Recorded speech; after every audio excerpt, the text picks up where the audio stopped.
Hi, everybody. It's Shannon again. I thought I would go ahead and give you just a little background information about me and introduce my stepmom journey a little so that you can see maybe how some of our stories are very similar and see where we can relate a little bit more. To start with, I'm 48 years old. I am a high school English teacher and color guard coach in Texas, if you couldn't tell by the accent. And I have three bio children of my own. I have a 26-year-old son who is married and has a stepdaughter who is 11 and a bio daughter who is almost 2, and she's amazing. And I have a 22-year-old daughter who will be 23 on Saturday. And then I have a 14-year-old daughter who is in 8th grade, and she's everything you think of as a typical teenager. She fits that role completely. I have been married and divorced twice, and then my husband now, we've been married for, we've been married 5 years, and we've been together since 2010. And I'll get to that story in just a little bit. I have 2 stepchildren, a 17-year-old, almost 17-year-old boy who's a junior in high school, and a 14-year-old boy who's only 7 days apart from my youngest daughter. And we have run the gamut when it comes to the issues with being a step-parent family, blended family. We've dealt with the high conflicts between birth mom and myself, and birth mom and birth dad. And I'll get to that in just a few seconds. So a little backstory.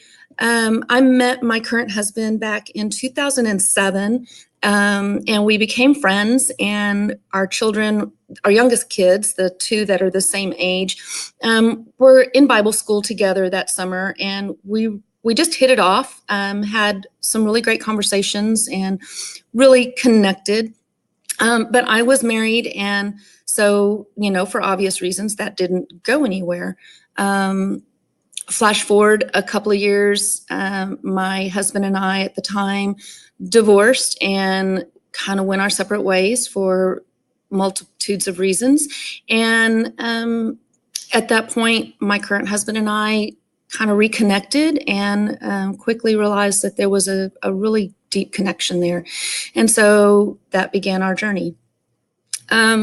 We moved in together in 2010, and at that time, he had just gone through the year before a really difficult custody battle with his ex. He had had custody of his kids for about 18 months, that she had just showed up one day and dropped the kids off on his porch and said I couldn't handle them and took off. And so he had custody, but they never went through the court system.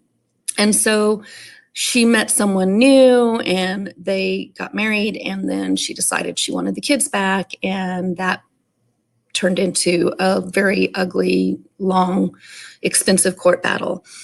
He eventually just gave up and gave her custody back, and then I came into the picture. When we first got together, we could see he could get the kids every other weekend the way he had been for a while, until she realized that we were together. And then at that point, it started to become much more difficult for him. She started withholding them from him. She started enrolling them in activities that would require them to be there on Saturdays for football games or soccer games, and meaning that he could only get them, afternoon on that Saturday and have to have them back on Sunday. And we live about an hour and a half away. So that quickly then deteriorated into where every time he tried to call, every time he tried to get visitation, she wouldn't answer the phone. And you see where it's all going. So in December of 2011, we told her up front that we were going to press charges against her for obstruction and for contempt over the parenting agreement. And before we had a chance to serve her, she turned around and got a lawyer and filed on us, and got a temporary restraining order and emergency orders that claimed that we were abusing the children and that we were, it was just awful. Anyway, long story short, we spent 2.5 years in and out of court, dealing with all of the ugliness that brings. The judge forcing my husband to go through anger management counseling. We had to go through family counseling. She accused him of being an alcoholic. He had to go through a whole series of testing and evaluations for that. All of that came back negative. There was nothing wrong on our side. Everything that was happening was coming from her home, and it was trickling into our home. The judge ordered that we had supervised pickups, that we couldn't have them overnight. It just was very difficult.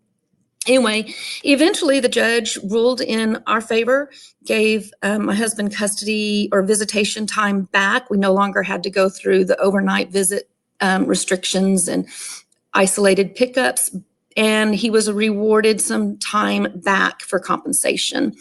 They were required to use our family wizard for all communication, and she still tried to fight that. That ended us back up in court again, where she was found in contempt, and finally things kind of started to get better. But then the CPS visits began, and the next thing I knew, my husband was getting called on for CPS, accusing us of neglecting the kids, accusing us of abusing the kids. And we went through, I believe it was maybe 3 different rounds of that, where he was being accused of stuff with his kids, or I was being accused of stuff with his kids. And when that didn't work, then the next thing was I started getting called on for abusing my own child. All the calls were coming in anonymous, which is allowed in the state of Texas, and it just boiled into a bunch of ridiculousness. They called in twice on me before the CPS people finally said, look, we know what's going on here, and the next time somebody calls in, they're going to have to give their name, because it is illegal to call in fraudulent charges. It's a waste of CPS time. And miraculously, the call stopped. About a year later, we suddenly got a phone call from the birth mom telling my husband that she was really sorry for the things that had been happening, and that she wanted to try and start over and fresh, and that she'd like to try and co-parent together. And while we were hesitant to believe that that might even be the case, so far, things have been pretty good. We have had, for the last 3 years now, things have been calm for the most part. We get along. I've had several really nice conversations with her. We still keep our distance. We don't communicate about anything other than the kids. We have had a couple of joint birthday parties together for the boys at times, and everybody's been nice and polite. We'll never be friends, but there's no reason why we can't be friendly. As a bio mother myself, I get where some of that comes from. My own children have a stepmom now. My older 2 do. They've actually had 2 different stepmothers. My older 2 children are from my first marriage. And the first stepmother they had, we had some issues. Probably I was to blame for some of it, and the stepmom was to blame for some of it. And the birth dad was to blame for quite a bit of it, because he wanted us to be the ones communicating, and he didn't want me to communicate with him. So that made things difficult. The current stepmom is kind, and the kids are older, and so we don't have nearly as many times where we have to communicate about things. Everything pretty much goes through the kids. We've gone through a wedding, and that got a little sticky here and there, and people get their feelings hurt, and it's hard. we now have this beautiful grandbaby, and, she's a grandmother to that little girl too. And so we share grandparenting roles now as bio and step grandmother. The reality is, once you are in a blended family, those dynamics don't go away just because the kids graduate high school or move out of home. Those things continue. And I think it's just critically important that as both stepmoms and bio moms, that we remember to keep the kids in the middle or in the focus. It's all about them. Yes, we get our feelings hurt. Yes, we feel territorial at times. Yes, we feel neglected and abused in some ways. We feel like we don't get any respect. But my experience is that happens as a bio mom just as much as it does a stepmom. Going through teenager years, especially, teenagers are just self-centered, and there's no way around that. I teach high school, and so I deal with that narcissistic attitude that teenagers have. They are the center of their lives and the center of their worlds, and their friends and themselves are the only thing they really care about. And they never stop to think about what their parents really think, whether it's their biological parents or their step parents. I don't think kids intentionally shut us out. It's just part of being a teenager and a young adult. And so, yeah, it's hard. I can say that the first 5 to 6, even maybe 7 years are probably the hardest, and it takes time.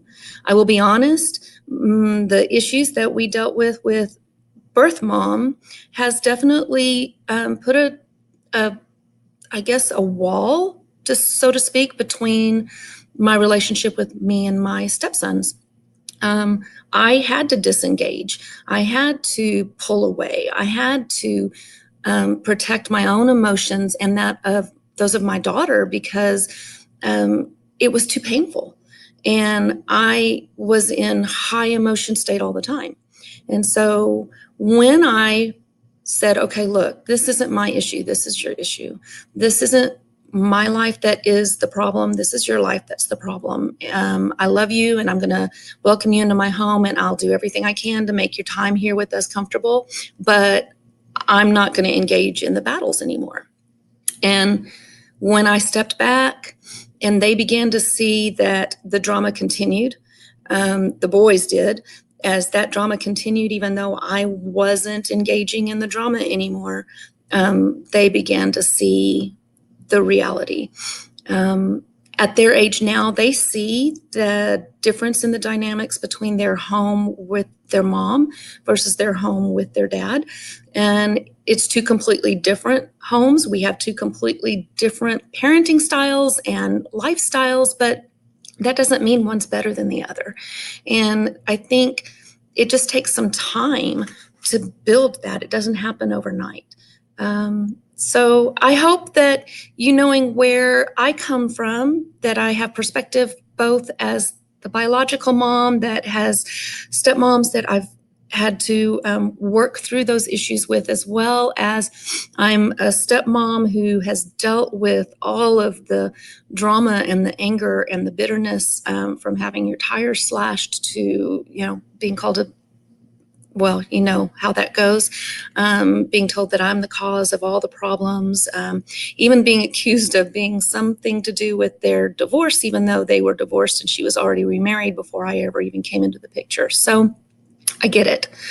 I hope that knowing that and understanding where I come from will give you some connection and some understanding of, I get it, and I want to help make your transition in your life with your blended family easier.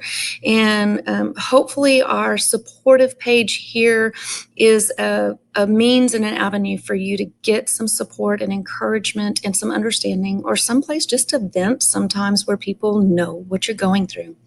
Anyway, I hope you have a wonderful day, and I look forward to getting to know each and every one of you. Bye.